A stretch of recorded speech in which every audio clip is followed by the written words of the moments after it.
안녕하세요. 저는 40대 후반의 여성입니다. 저도 시간 날 때마다 짬짬이 사연을 듣는 것이 드라마 보는 것과 함께 유일하다면 유일한 취미지만 사연을 듣다 보면 사연을 보내는 사람도 듣는 사람도 참 연령대가 다양하다는 걸 알 수 있네요. 물론 어르신들 입장에서야 제가 깜깜하게 어린 젊은이처럼 보이시겠지만 이런 저에게도 나름대로 암흑기 같았던 고단한 삶이 있었고 또 10년이라는 긴 세월을 가슴에 묻고 보고 싶어도 볼 수 없었던 그리운 사람도 있었답니다. 물론 살면서 항상 소식이 궁금하고 그리운 사람, 누구에게나 한 명쯤은 있지 않을까 해요. 그런데 저는 바로 그 사람이 남편이었습니다. 한때는 제가 사랑하는 연인이었고 제가 가장 신뢰하는 가족이었으며 우리 가족을 지탱하는 대돌보였고 내 아들의 아버지이기도 한 남자. 그런 일을 저는 10년을 소식도 모르는 채로 가슴에 묻고 살아야 했어요. 저의 잊을래야 잊을 수 없는 기가 막힌 인생 곡절을 좀 들어주시겠어요? 앞서 말씀드린 것처럼 저는 남편의 생사를 모르는 채로 10년의 세월을 보냈어요. 정말 피가 마른다는 그 심정 겪어보신 분들은 아시리라 생각됩니다. 죽었는지 살았는지 소식이라도 알 수 있다면 마음속에서 떠나보내줄 수 있을 텐데 말이에요. 주변에서는 다들 이미 죽은 사람이니 잊으라고 말하지만 그런 이야기를 아무리 들어도 제 마음에서는 결국 못 놓았으니까요. 간간히 실종된 사람을 기다리는 가족들의 인터뷰가 방송을 통해 방영되잖아요. 대부분은 같은 말을 합니다. 죽었다면 시신이라도 수습했으면 좋겠다고요. 딱 저의 심정이 그랬어요. 아니 솔직히 말해서 어디 딴 여자랑 바람나서 살림이라도 차렸으면 하는 마음까지도 들었어요. 적어도 건강하게 살고 있다는 말이니까요. 뭐 그럴 사람이 아니라는 건 제가 제일 잘 알지만요. 남편이 소리 소문 없이 사라진 것은 10년 전 남편이 병원에 입원해 있을 때였습니다. 빗길에 차를 몰고 가다 비탈길에서 넘어지는 바람에 차가 전복되었고 병원에 실려왔을 당시 남편의 참혹함은 이루 말로 다 할 수가 없었죠. 차는 완전히 고물이 되어 폐차를 해야 했을 정도니 심각성을 아시겠죠? 온몸이 피로 칠갑되어 간호사가 소지품으로 신원을 확인해주지 않았다면 솔직히 제 남편이라는 걸 믿고 싶지 않았을 정도였어요. 그 사고로 남편은 8시간에 걸친 대수술을 해야 했고 그 후로도 크고 작은 수술을 몇 번이나 받아야 할 정도로 참담한 상황이었습니다. 하지만 결국 남편은 하반신 마비 판정을 받았어요. 의사는 기적을 바라야 한다고 꼬집어 말했죠. 자연적으로 수년 이내에 회복이 되는 경우도 아주 드물게 있기는 하지만 현 상황으로 보았을 때는 아마 힘들 거라고요. 남편은 크게 의기소침한 모습을 보였지만 전 아무래도 상관없었어요. 아니, 살아 돌아와 준 것이 고맙기만 했죠. 평생 휠체어를 타야 하든 대소변을 못 가리든 그게 무슨 상관인가요? 똥밭을 굴러도 이승이 났다는데 그 큰 수술을 몇 번이나 견디고 의식을 회복해준 것이 마냥 고맙기만 했죠. 몸을 움직일 수 없는 까닭에 중환자실에 오래 입원해야 했던 남편은 건강을 빠르게 회복해서 퇴원일만 앞두고 있는 상황이었어요. 어느 날 갑자기 남편이 연기처럼 사라졌어요. 마치 남편이 사고를 당하고 대수술을 하고 병실에 누워 있었던 시간 모두가 저의 환상에 불과하고 사실은 남편은 이미 그 사고로 죽은 게 아니었나 하는 생각이 들 정도로 감쪽같이 사람이 사라졌습니다. 심지어 몸이 성한 사람도 아니고 하반신 마비 판정을 받아 자기 힘으로는 화장실도 못 가는 사람이 휠체어도 두고 사라졌어요. 새벽에 제가 자는 사이에 정말 신기루처럼 말이에요. 그 몸으로 어딜 갔는지 혹시 누구에게 납치라도 당한 건 아닌지 저는 정말 전국 팔도 사방을 헤매며 남편을 찾아다녔어요. 경찰 역시 이런 사건은 처음이라면서 실종자 전단도 붙이고 전국 팔도의 변사자 명단을 제게 보여주기도 했지요. 정말 몇 년간은 경찰에서 무연고 시신이 발견되었다는 전화만 받으면 하던 일도 다 제쳐두고 달려가 확인했어요. 부표처럼 홀로 외로이 바다 위를 둥둥 떠다니다 발견되었다던 익사체부터 산에 안매장된 채 발견되어 6월밖에 남지 않은 익명의 시신까지. 이 시신이 남편이 아닐까, 또 이건 남편이 아닐까. 대체 무슨 사연이 있어 새벽녘에 바람처럼 사라져 이런 곳에서 발견되었나, 그런 생각만 했죠. 사람 마음이 참 간사하고 웃기죠. 솔직히 말해 그때마다 저는 이번엔 남편이길 바라는 마음 반, 아니길 바라는 마음 반이었어요. 어디선가 행복하게 살고 있길 바라는 마음이 컸지만 이렇게 살았는지 죽었는지도 모르는 피마르는 세월을 이젠 그만 끝내고 싶다는 마음도 사실 있었어요. 차라리 죽었으면 시신 발견이라도 빨리 되면 이 세월이 끝날 텐데, 무엇을 포기하든 나도 이제 그만 포기하고 살 텐데 하는 생각이 종종 들었죠. 그렇게 세월은 야속하게 흘러만 갔고 어느새 정신을 차리고 보니 조망만한 꼬마로만 생각하고 있었던 제 아들이 중학생이 되어 있었습니다. 맞아요. 그동안 저는 일도 내팽개치고 남편을 찾는데 몰두하며 살아가는 바람에 집안의 모든 것이 엉망이었죠. 일을 제대로 하지 못하니 가세가 기울다 못해 내일 먹을 쌀을 걱정해야 하는 처지였고, 엄마라고 있는 사람은 하루 종일 아빠를 찾겠다고 바깥을 전전하다 밤 늦게야 집에 들어와서 술이나 마셔대며 흐느껴 울다가 새벽녘이면 다시 아빠를 찾으러 나가기를 반복하니 그 어리고 여린 아이는 수년의 세월을 홀로 방치된 것이나 다름없었어요. 그런 엄마를 보며 자라온 우리 아들은 심한 우울증을 앓고 있었어요. 전 그것마저도 담임 선생님께 연락을 받고 나서야 알았어요. 선생님이 하루는 저를 학교를 불러 진지하게 앉혀놓고 아이가 요즘 부쩍 친구들에게 부정적인 암시를 하는 말을 많이 한다며 엄마가 저러고 사는 걸 평생 보고 사느니 내가 없어지는 게 낫겠다는 투의 이야기를 자주 했다고 해요. 정말 양뺨을 세게 얻어맞은 기분이었어요.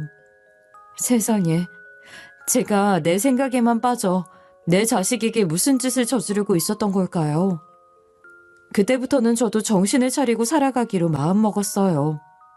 저는 매일같이 그래, 살 사람은 살아야 한다, 우리 지호를 위해서라도 정신 바짝 차리자는 말을 아침 저녁으로 기도하듯이 되뇌며 마음을 다잡았어요. 남편은 어느 하늘 어딘가에서 잘 살고 있을 거라고 생각하자고, 우리를 그렇게 떠난 이유가 있을 거라고 그렇게 좋게 생각하며 남편을 가슴속 깊은 곳에 묻어두기로 했죠. 그 힘든 시간을 보내는 동안 저와 아들에게 큰 힘이 되어준 남편의 친구가 있었어요. 그분은 결혼한 지 얼마 안 되어 이혼을 겪고 지금까지 혼자 살아온 분이었죠. 그분과 남편은 어린 시절부터 알고 지낸 소꿉친구로 순수하고 어렸을 적엔 우리 어른이 돼서 크면 네 섹시하고 내 섹시하고 넷이서 같은 집에서 살자 하고 새끼손가락 꼭 걸고 약속도 했다는 절친 중의 절친이었죠. 남편의 사고가 있기 직전까지 둘은 둘도 없는 친구이자 동업자 관계였어요. 솔직히 말해서 말이 좋아 동업이었지 저와 남편의 입장에선 다 된 밥에 수저 하나 얻는 거나 다름없었죠. 사업 구상부터 초기 자본 투자까지 다 그분이 혼자 하셨고, 사업이 자리를 잡아가고 확장이 필요해지면서 남편에게 다른 사람보다는 가장 믿을 수 있는 네가 함께 해주는 게 좋을 것 같아 하고 권유해 주어 남편이 일을 하게 된 거였거든요. 가장 친한 친구였기에 그분께서는 남편에게 일선 경영까지 맡기셨고 동업자라는 동등한 직위를 부여해 준 거죠. 남편은 그분 덕분에 생전 인연이라고는 없을 것 같았던 사업을 경험해보고 큰 돈도 만져볼 수 있었어요. 그런데 교통사고가 있기 직전 그분과 남편의 사업이 휘청하게 되는 위기가 찾아왔어요. 참 타이밍도 희한하죠. 그 일이 있고 얼마 후에 남편이 사고를 당했으니까요. 생각해보면 남편이 워낙 그 일로 인해 신체적으로나 정신적으로나 힘든 시기를 보내고 있었기에 아차하는 사이에 운전 실수가 일어나서 사고가 난 것 같기도 해요. 두 사람은 사업을 함께하며 각자 잘하는 일을 맡아 했어요. 워낙 사교성이 좋고 인맥이 넓었던 남편의 친구분은 주로 일을 따오는 일을 했고, 내성적이고 숫기가 없어 대외 업무는 어려워하는 면이 있었던 남편은 사무실에서 회사의 자금 관리와 직원 관리 등 서류 업무를 주로 맡아 했죠. 그런데 그때 단위가 큰 프로젝트 하나가 직전에 엎어지면서 회사가 큰 손실을 입었다고 해요.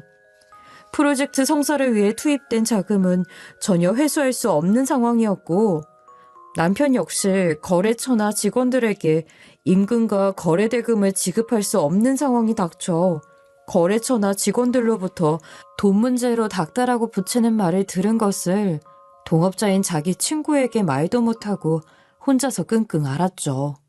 친구분도 큰 프로젝트가 엎어진 것이 자기가 일을 제대로 못해서인 것 같다며 자책하고 있는 상황이었기에 친구끼리 서로에게 짐을 더 얹어주고 싶지 않아서 서로 말도 못하고 혼자 견뎠던 거겠죠. 친구분 역시 자기가 괜히 남편을 사업에 끌어들여서 이 사달이 난 것 같다고 너무 후회하는 모습을 제 앞에서도 간혹 보이더라고요. 저와는 그리 교류가 많은 편은 아니었지만 남편의 친구분은 사고 후에도 병원에서 남편 병간호에 매진하고 있는 저 대신 집에 들러 어린 아들을 대신 챙겨주시기도 하였고, 아들을 데리고 나가 밥을 사 먹이거나 텅 비어있는 냉장고나 횡한 집안을 보고 장을 봐주고 가기도 했어요. 그런 친구분의 선행은 남편이 갑자기 사라진 후에도 이어졌어요. 제가 남편을 찾아 헤매는데 온 정신이 팔려 고맙다는 말 한마디도 못 전하고 있을 때에도 묵묵히 그 자리를 지켜주었죠. 남편의 빈자리를 채워주려고 노력하시는 것 같아 너무나 고마웠어요.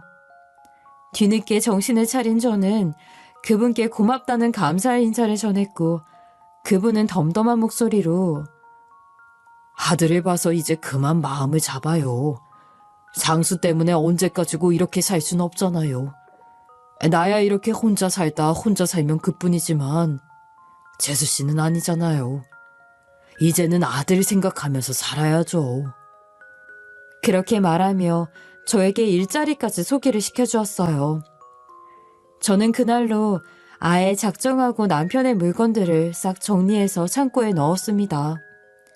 잊으려고 그 사람을 내 인생에서 지워버리려고 그러는 게 아니라, 죽은 사람 취급해서 그러는 게 아니라, 그렇게 안 하면 24시간 1분 1초 내내 남편의 생각에서 벗어나지 못할 것 같았거든요. 옷장을 열면 가득한 남편의 옷, 싱크대 선반에 올려져 있는 남편이 사용하던 밥그릇, 신발장 한켠에서 켜켜이 먼지만 쌓여가는 남편의 신발들. 그런 것들을 보면서 제가 어떻게 멀쩡히 살아가겠어요. 있는 게 아니라 마음속 깊은 곳에 잠시만 밀어두자고 결심했죠. 그리고 정신을 차려보니 맞지 않는 교복을 입고선 아들이 보였습니다. 중학교 들어갈 때 다들 아이들은 금세 자라니 한 사이즈 큰 걸로 맞추자고들 하잖아요. 분명히 저도 그런 생각에 일부러 품이 큰 교복을 맞춰줬었던 것 같은데, 중학교에 올라가면서 학업 스트레스와 극심한 우울증에 시달린 저희 아들은 크기는커녕 오히려 살이 10kg 가까이 빠져 교복이 헐렁에 맞지 않는 지경까지 이르렀더라고요. 왜 말을 안 했어? 말했어도 어차피 교복 새로 살 돈도 없잖아. 이렇게 허리를 옷비누로 고정해서 입으면 입을만 해. 아들이 그렇게 말하는데 어찌나 가슴이 찢어지던지. 그러고 거울을 보니 온갖 몸고생, 마음고생으로 인해 머리는 듬성듬성 빠져있고 새치가 수북하게 나있는 제 나이보다는 훨씬 늙어 보이는 여자가 보였어요. 제가 그렇게 허황하게 흘려보낸 몇 년의 세월은 우리 아들의 행복한 유년 시절도 빼앗아갔고 저의 젊음도 몽땅 가져가 버렸던 거죠. 저는 아들에게 맞는 교복을 다시 맞춰주며 독하게 마음먹자 다짐했어요. 이제는 아들만을 위해서 살아야겠다고 생각했죠. 그렇게 세월은 흘렀고 우리 모자의 삶도 어느 정도 안정이 됐죠. 남편 친구분의 도움으로 직장을 얻을 수 있었던 저는 많진 않지만 꾸준히 일하면서 돈을 벌 수 있었고 저와 함께 우울증 치료를 받으며 마음의 아픔을 어느 정도 사그러뜨린 아들은 다시 마음을 잡고 공부를 시작했어요. 어릴 때부터 영재 소리를 듣던 우리 아들은 다시 마음을 먹자마자 학습 진도를 빠르게 다시 추월할 수 있었고 고등학교 진학할 때도 과학 영재고 같은 똑똑한 아이들이 가는 학교에 진학하는 게 어떻겠냐는 제안을 받았을 정도로 수재가 되었죠. 아들은 어느새 우울하고 음침하여 기피하고 싶은 반아이에서 공부도 잘하고 모범생이기까지 하니 선생님도 또래 친구들도 모두 좋아하는 인싸가 되었어요. 그렇게 아들이 밝아진 모습을 보니 저도 마음이 뿌듯하고 한편으로는 그렇게 힘든 시기를 보내게 만들어 너무 미안하고 엄마 자격이 없는 것 같은 마음에 한 푼이라도 벌어 보태기 위해 더욱 열심히 벌었죠. 솔직히 말해서 마음 같아서야 영재고에 보내고 싶었지만 어디 그런 학교에 보내려면 돈이 한두 푼 드나요? 공부 욕심이 있는 아들 녀석도 집안 사정을 뻔히 다 아니 말은 안 하지만 내심 영재고에 못 가서 아쉬워하는 것이 눈에 보일 정도였으니까요. 그때마다 저는 남편이 아직 몸 건강이 있었으면 하는 생각이 들고는 했지만 그때마다 이미 지난 일을 어쩔 거냐며 저를 다그치고 마음을 다잡았어요.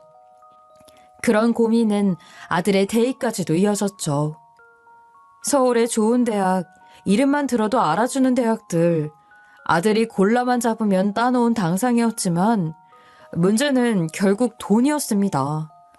남편의 사고 당시 수술비 등을 해결하느라 모아둔 돈과 보험금은 이미 다 탕진해 땡전 한 푼 없는 바닥에서 다시 시작한 상황이었고 저 혼자 벌어 아들 둘과 먹고 사는 것도 막막한 처지였기에 학비 지원은 꿈도 못 꿀 상황이었거든요. 물론 아들 정도 실력이면 장학금을 노려볼 수도 있을 것이고 등록금 대출을 받을 수도 있었겠지만 서울의 대학으로 가면 4년간 숙식 문제도 있고 대출을 받게 되면 그건 또 어떻게 갚아나가야 하나 그저 막막하기만 한 상황이었어요. 말 그대로 진퇴양난, 앞길이 암담한 상황이었어요. 그러던 어느 날 학교를 마친 아들이 헐레벌떡 뛰어와 저를 찾았어요.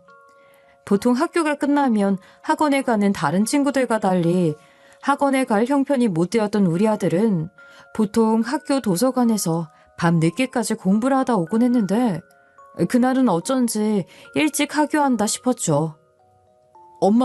엄마, 내 얘기 좀 들어봐요. 진짜 대박이야. 생전 그렇게 들뜨고 기쁜 목소리는 아이 아빠가 그렇게 되고 나서는 처음 듣는 것 같았어요. 방을 닫다 말고 놀라서 나와보니 아이가 웃는 건지 우는 건지 모를 얼굴로 나 장학금 받을 수 있게 됐어, 엄마. 대학 학비랑 생활비 걱정 안 해도 돼. 하는 거예요. 아이가 하도 흥분해 있어 제대로 설명이 안 되는 상황이라 저는 아이를 앉혀놓고 진정을 시킨 다음에 자초지종을 물었죠. 아들은 얼마 전 선생님으로부터 새로 생긴 장학재단이 있는데 학비, 생활비 등 지원이 필요한 고학생을 선발하고 있다면서 저희 아들에게 신청을 해보라고 권유해 주었고 가정 형편이나 성적 등 이 학생이 지원받아야 할 이유와 가능성이 있는지를 판단한 후에 재단으로부터 아들에게 연락이 왔다고 해요. 그러면서 재단 측에서 아들에게 가정사를 상세히 물었는데 아들은 처음에는 가슴 아픈 사연인데다 집안일이다 보니 말을 안 하려 했는데 장학금을 받으려면 이런 이야기를 하는 게 오히려 득이 될 거라는 생각이 들어 마음을 고쳐먹고 아버지에 관한 이야기를 해주었다고 해요. 솔직히 우리처럼 힘들게 사는 집, 아니 우리보다 힘들게 사는 집도 많잖아요. 아마 그 이야기가 가산점을 얻은 것 같아요. 이런 장학재단들은 드라마틱한 사연, 이런 걸로 기부 후원 홍보도 많이 하니까. 참나, 19살밖에 안 된 녀석 입에서 그런 현실적이고 시니컬한 이야기가 나오니까 한편으로는 웃기기도 했지만 녀석이 나이만 어리다 뿐이지 그동안 저와 함께 고생해온 세월을 생각하면 그럴만도 하다 싶기도 하고 별 생각이 들었죠. 아무튼 저희 아들은 그렇게 장학생으로 선발이 되어 4년간의 학비는 물론 서울에서 사는 동안 최소한의 생활비까지 보장을 받을 수 있었어요.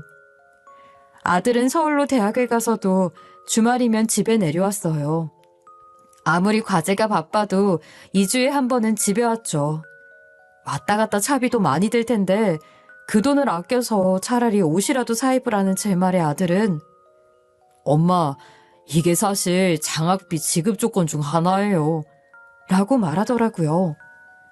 재단 측에서 지급해주는 생활비가 대학 근처에 방을 얻어 생활해도 괜찮을 정도로 넉넉했지만 아들은 기숙사에 들어가건 따로 살건 지급되는 액수에는 차이가 없다는 말에 기숙사 신청을 했어요. 지급된 돈은 생활비 명목으로 지출하되 비교적 자유롭게 쓸 수 있으니 아껴서 모으는 것도 자유라면서요. 저는 아니 그럼 아껴서 모을 것이지 왜 자꾸 엄한데 돈을 쓰는 거야 하고 궁시렁거리곤 했는데 그게 장학비와 생활비 지급 조건 중 하나라니 할 말이 없었죠. 아예 재단에서 장학금 지급을 결정할 당시 생활비 일부는 부모님께 쓰도록 하세요. 장학금 선정 대상자들 대부분이 형편이 어려운 경우가 많고 저희 재단의 설립 목적 자체가 교육의 기회를 받지 못하는 어려운 형편을 가진 학생들을 지원하는 동시에 그 가족들을 함께 지원하는 거니까요. 그러려고 일부러 생활비 지급 액수가 다른 재단에 비해서 많은 거예요. 명절과 본인 가족 생일에는 추가 지급도 되니까 걱정하지 말고 가족과 함께 하는 데 쓰시면 돼요. 하고 여직원이 설명을 해줬답니다. 유독 장학생과 가족을 인간적으로 잘 챙긴다는 생각이 들었죠. 솔직히 주변에 물어봐도 등록비도 아닌 생활비까지 거기다 이렇게 넉넉한 액수로 챙기는 장학지원 프로그램은 거의 없다고 들었거든요. 저는 너무 감사한 마음에 인사라도 드리러 가자고 아들에게 이야기했어요. 그래서 아들도 같은 생각에 재단에 대한 정보를 알아보았는데 회장님 이름이 영어 이름이었다고 하는 거예요. 아무래도 외국분이라 직접 만나기는 어려운 상황이 아닐까 추측만 한다며 생긴 지 얼마 안 된 재단인데다가 언론에 노출된 적도 없어서 정보가 전혀 없다고 했어요. 직원들에게 물어봐도 직접 감사 인사를 전하기보다는 이 고마움을 잊지 않고 사회에 이바지하는 좋은 사람이 되어라. 이런 원론적인 말만 하고 대답을 회피한다면서요. 그래서 저나 아들이나 남들에게 알리지 않고 뒤에서 묵묵히 좋은 일을 하고 싶어하는 노신사분이거나 사모님이실 거라고 막연히 예측만 했죠. 그래도 우리가 가장 힘들던 시기에 살 길을 터주신 분이니 고마운 마음 잊으면 안 돼. 아유, 나도 알아요, 엄마. 그러니 잊지 말고 꼭 인사드릴 방법을 네가 한번 찾아봐. 우리가 그분 아니었으면 네가 대학을 가고 내가 이렇게 한숨 돌리고 살 수 있었겠니? 그러니 더더욱 직접 뵙고 은혜 주셔서 감사합니다 해야 하는 거야. 에이, 엄마도 참. 알았어요. 내가 계속 알아볼게요. 그런데 그때쯤부터 해서 이상한 일이 생기기 시작했어요. 아들이 서울에 가고 저 혼자 지낸다는 것을 알게 된 남편의 친구가 부쩍 집에 자주 찾아오게 된 거죠. 처음에는 이상하게 생각하지 않았습니다. 아들이 어린 시절부터 아빠의 빈자리를 대신, 아니, 엄마의 몫까지 해주기 위해 노력하셨던 분이고 남편이 있을 때에도 늘 자랑거리가 되어주었던 좋은 친구였기에 의심할 여지가 없었죠. 아유, 이제는 이렇게 자주 안 들여다보셔도 돼요. 저랑 지호 잘 지내고 있고 장학재단에서 4년치 생활비와 장학금까지 지원해준다니 정말 큰 시름 덜었지 뭐예요. 석수 씨도 잘 지내죠? 요즘 사업은 어때요? 저는 별 생각 없이 이렇게 안부를 물었고 올 때마다 별말은 없이 늘 그랬다는 듯이 굳이 그러지 말라는데도 먹을 것을 사들고 와 잠깐 앉아있던 그 사람은 어쩐지 아들이 있을 때보다 더 자주 오기 시작했죠. 아들이 고등학교에 올라가고 나서는 한 달에 한두 번 오던 것이 일주일에 한 번이 됐고 3일 간격으로 좁아지고 나서야 저는 이상한 것을 깨달았어요. 어느 날은 또 연락도 없이 찾아와 모처럼인데 자기랑 나가서 외식이라도 하자는 말에 이래서는 안 되겠다는 생각에 정중히 거절했어요. 그랬더니 그 사람은 그때서야 저에게 사실은 지호가 아니라 당신 보러 온 거예요.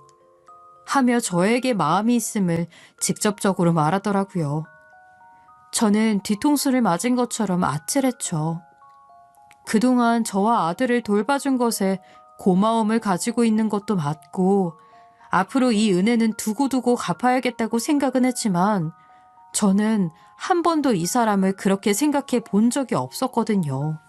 애초에 저는 남편을 마음속 한구석에 밀어두었을 뿐 아직도 그 사람이 살아있다고 믿고 있기 때문에 다른 사람을 만날 생각도 없었고요. 미안해요. 나는 그 마음 받아줄 수가 없어요. 남편 생사가 확실해질 때까지는요. 그 누구도 만날 마음이 없어요. 그 사람은 제 이야기를 알아들은 듯 실망한 표정으로 돌아갔어요. 솔직히 말해서 남편 사고가 있기 전부터 우리 가족을 물심양면 도와주었던 사람이었기에 미안한 마음이 컸어요. 하지만 죄책감 때문에 만난다는 것은 남편에게도 이 사람에게도 모두 못할 짓이라는 생각이 들어 확실하게 거절했죠. 전 저에게 그런 거절의 말을 듣고는 다신 찾아오지 않을 거라고 생각했어요. 하지만 얼마 지나지 않아 늦은 밤에 술에 취해 또 찾아왔더라고요. 이쯤 되니 저도 이건 아니다 싶었죠. 그동안 도와주신 건 감사하게 생각하지만 제가 저번에 이미 말씀을 드렸잖아요. 그리고 우리 지호도 한참 학업에 열중해야 할 시기인데 괜한 문제로 마음 시끄럽게 하고 싶지 않아요. 이렇게 늦은 밤에 찾아와서 이러는 거 동네 사람들이 볼까봐 무섭네요. 이제 그만 돌아가 주세요. 그 순간이었습니다. 이 사람은 갑자기 저의 팔을 확 끌어당기더니 강제로 품에 안으려고 했어요. 순간적으로 술 냄새가 확 끼쳐오는데 정말 역하게 느껴지더라고요. 저는 반사적으로 확 밀쳐냈어요. 아마 불쾌한 낯을 숨기지 못했을 거예요. 그랬더니 남편의 친구는 그동안 자상하고 인자하던 모습은 온데간데 없이 갑자기 큰 목소리로 남편 험담을 하기 시작했어요. 재수씨, 그 쫌생이 같은 놈을 아직도 기다리는 거예요? 그런 놈을 남자라고 아직도 믿고 기다려요? 나 참, 그런 놈은 살아있어도 자기 식구 평생 책임지고 살아갈 놈이 못 돼요. 아직도 모르겠어요? 그래서 내가 그 놈을 보내버린 거 아니에요? 네? 뭐라고요?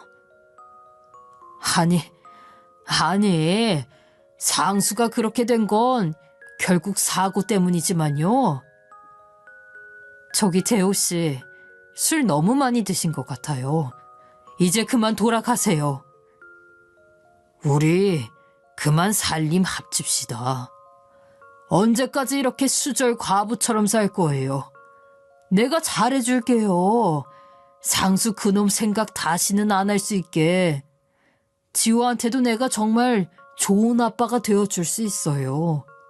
지금 사업도 다시 펴고 있으니까 재수씨, 아니 경희씨, 이제 이런 힘든 일 안 해도 되게 해줄게요. 필요 없다는데 왜 자꾸 이래요? 경찰 부르기 전에 돌아가요. 아무리 술에 취했다지만 저게 어디 남편의 실종으로 긴 세월 시름시름 앓고 있는 사람에게 할 말인가요? 거기다 마치 남편이 잘못되기를 바라기라도 했다는 것처럼 말하는 태도에는 소름이 끼칠 정도였죠. 좋은 사람이라고 철석같이 믿었던 사람이 공포의 대상이 되는 순간이었어요. 그동안 저와 아들을 돌봐주면서 저런 마음을 품고 있었으리라고는 상상도 못했으니까요. 대체 언제부터 라는 생각이 들면서 남편 이야기할 때 그 비열한 표정이 겹쳐 보였고 남편에게 진정한 친구이긴 했는지 그것마저도 의심이 들기 시작했어요. 다행히 그 사람은 그 뒤로는 포기한 모양인지 더 찾아오지는 않았어요. 몇 주쯤 지났을까요? 오랜만에 집에 내려온 아들이 다짜고짜 엄마, 이 집 이사 갈 거니까 이삿짐 싸요. 큰 가구는 어차피 포장이사 불러서 하면 되고 일단 몸만 갈 수 있게 당장 필요한 것만 싸요. 하는 게 아니겠어요? 아니, 뜬금없이 웬 이사야? 여기서 좀 떨어진 곳에 아파트 전세 제가 알아놨어요. 그러니까 그게 갑자기 무슨 말이냐고. 아니, 네가 그럴 돈이 어딨어. 로봇 출품대회에 나가서 상금 탔어요. 요 몇 주 그거 준비하느라 집에 못 온 거예요. 아, 뭐예요? 얼른 짐부터 같이 싸요. 월요일엔 다시 학교 가야 해서 주말 동안 엄마 옷이랑 이런 것만이라도 옮겨놓고 가게.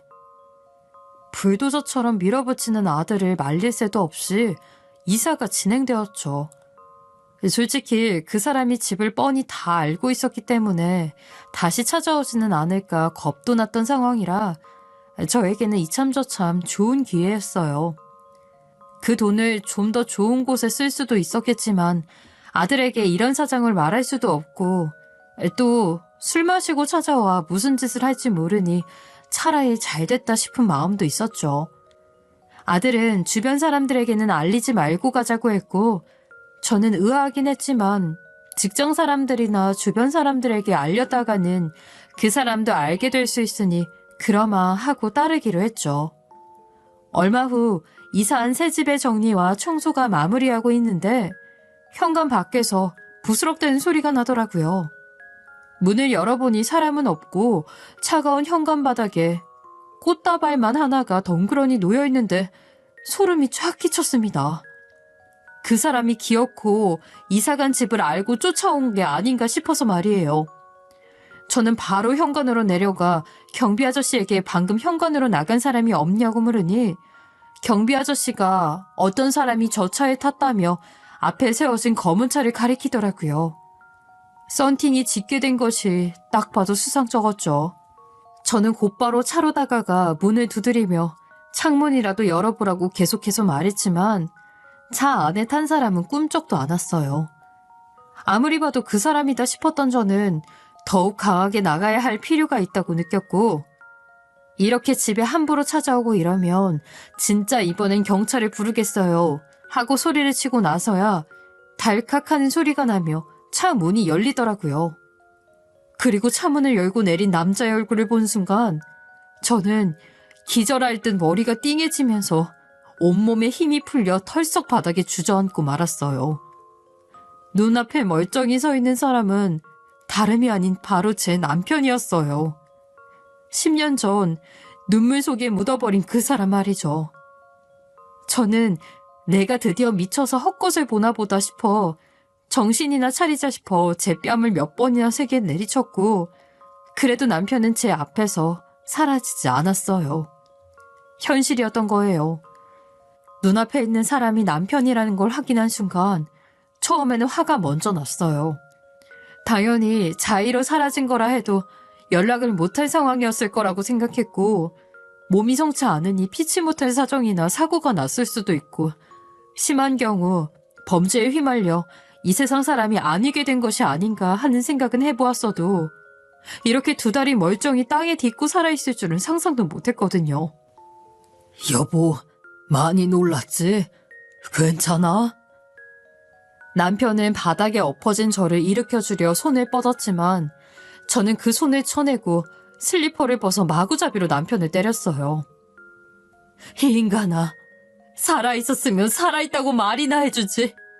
그 세월을, 그 10년 세월을 나하고 지호가 어떻게 살아왔는지 알아?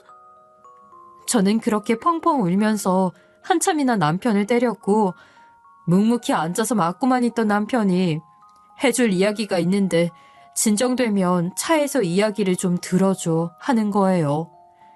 남편은 그렇게 길거리에서 목 놓아오는 저를 차분하게 기다려주다가 제가 울음을 그치니 저를 데리고 차에 올라타 가장 먼저 품에서 명함 한 장을 꺼내어 보여주며 말문을 텄어요. 내가 당신에게도 내가 어디서 뭐라고 했는지 말할 수 없었던 건 내가 죽은 목숨으로 여겨져야만 하는 사정이 있었어. 모든 것을 정리하고 당신과 지호 앞에 떳떳하게 나타날 수 있을 때까지 시간이 필요했어. 남편이 건넨 명함에는 아들이 말했던 그 장학재단의 회장 이름이 새겨져 있었습니다. 어쩐지 나보다 더 아들 생일이며 무슨 나를 살뜰하게 챙겨주던 것이 고맙기도 하면서 이렇게나 해주나 싶어 의아한 적도 있었는데 그게 사실은 다 남편 뜻이었던 거죠. 그렇게 생각하니 보이지 않는 곳에서 우리 모자를 그리워했을 남편의 마음이 이해가 되어 다시 눈물이 쏟아지기 시작했어요. 그동안 한 번 터뜨리면 멈출 길이 없을 것 같아 꾹꾹 눌러 참았던 10년분의 눈물이 한꺼번에 흘러나오는 듯했죠. 남편의 이야기는 이랬습니다. 남편과 동업을 한 친구는 원래 이미 망해가는 사업의 책임을 전가하기 위해 남편을 끌여들었으나 예상외로 남편이 재정관리를 하자 사업이 잘 되기 시작했고 그때부터는 지분을 나누는 것에 불만을 품었다고 해요. 자신이 터트린 프로젝트 사고를 무마할 겸 남편을 제거할 계획을 세운 그 사람은 남편의 자동차 타이어를 마모된 것으로 바꿔치기해서 제거하려고 했다는 겁니다. 남편은 차량에 올라탈 때 이상한 느낌을 받았는데 알고 보니 타이어가 바뀐 것을 알았다고 해요. 어차피 살아 돌아가 봐야 다시 목숨이 노려질 것이 뻔했기에 흔적을 감추고 숨어 살며 가족들을 그리워했던 남편은 어떻게든 저와 아들을 돕고 싶어 장학재단 후원을 생각해냈고 아들 대입 시기에 맞춰 연락을 하기 위해 이를 악물고 준비했다고 해요. 언제까지고 이렇게 살 순 없으니 진실을 밝히고 죄인은 죗값을 치르게 하고 자긴 이제 가족들과 발 뻗고 편히 지내고 싶었다고 말이죠. 이젠 다 준비가 끝났어, 여보. 그동안 고생 많았지? 믿고 기다려줘서 고마워. 남편은 그렇게 10년간 갈아온 복수의 칼날을 겨누었습니다. 평생 친구라고 믿었던 사람을 철천지 원수로서 다시 만나게 된 것이죠. 대부분의 증거자료를 수집해서 보관하고 있는 것은 물론 4년에 걸친 끈질긴 설득 끝에 그 사람이 남편을 없애려고 했던 계획과 그 계획에 입증할 수 있는 중요 증인을 설득하여 법원 출석 약속까지 받아냈다고 해요. 당신과 지호랑 생이별해야만 했던 보상을 받아내기 위해서라도 난 끝까지 싸울 거야. 그놈의 유죄를 밝히기 위해서. 이미 증거와 증인 확보가 시작되었기 때문에 경찰에서도 재수사 요청을 거절할 이유가 없었고 지금은 법정 공방이 이어지는 중입니다. 아직 판결은 확정나지 않았지만 요즘 우리 집엔 웃음소리가 떠나지 않아요. 그 사람은 여전히 자신의 유죄는 전면 부인하고 있어 재판이 길어질 것으로 예상되지만 우리 가족은 같은 공간에서 함께 마주보고 있기만 해도 좋아서 서로를 보고 미소 짓기에 바쁘거든요. 남편은 밥맛이 이렇게 좋은지 몰랐다며 밥만 차려줘도 뭐가 그렇게 좋은지 허허실실 웃기만 합니다. 요즘 남편은 아들과 함께 재판에 관한 이야기, 변호사를 함께 만나거나 법적인 문제 등을 함께 의논하는 사이가 됐어요. 워낙 똑똑한 녀석이다 보니 아주 든든한 조력자가 되어주어 남편도 한시름 덜 수 있다며 든든해하고 있어요.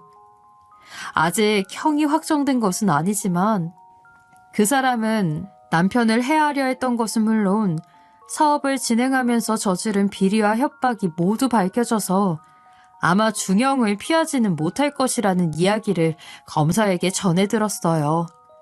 변호사도 남편도 승소를 확신하고 있으니 이제 걱정할 일은 아무것도 없는 것이죠. 가족의 힘, 우리는 그것을 10년이나 잃고 살아야 했어요. 그것도 누군가의 별 볼 일 없는 욕심 때문에 말이죠. 이제는 우리가 다시 뭉쳤으니 두려울 것은 없다고 생각합니다. 남편은 우리 가족처럼 가족이 함께 살 수 있는 이들에게 안식처가 되어주고 터전이 되어주기 위해 진지하게 장학재단을 설립할 계획을 세우고 있어요. 우리 듬직한 아들과 함께 말이죠. 물론 아직까지는 마지막 공판이 남아있기에 급한 일부터 처리해야겠지만요. 마지막 재판에서도 좋은 결과를 얻을 수 있게 많은 응원 부탁드리고 저의 이야기 들어주셔서 감사합니다.